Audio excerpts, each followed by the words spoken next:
Word includes a powerful table editor that allows you to create and work with tables easily. At some point, you may want to convert the contents of your table into plain text. Here's how to do it.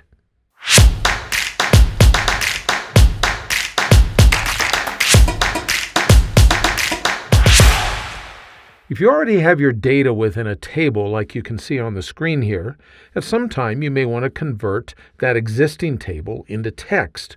This is relatively easy to do.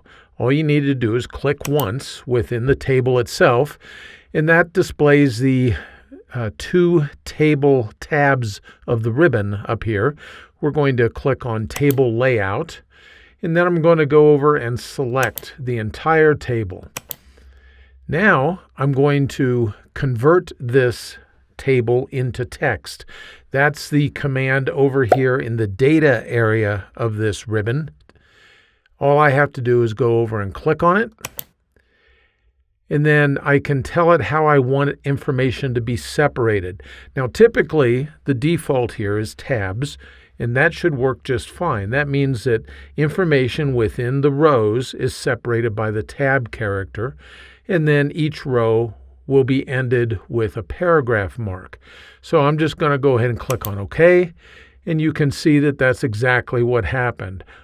It's still selected within this document, but there's a tab character between each column of this data, and then at the end of each row, you can see that there's a paragraph mark at the end.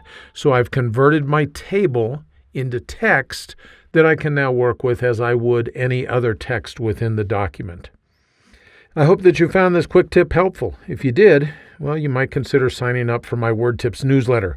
Every weekly issue is free, and it includes great tips that you can put to work right away. Information is in the notes just below this video. Thanks for spending a few minutes with me today.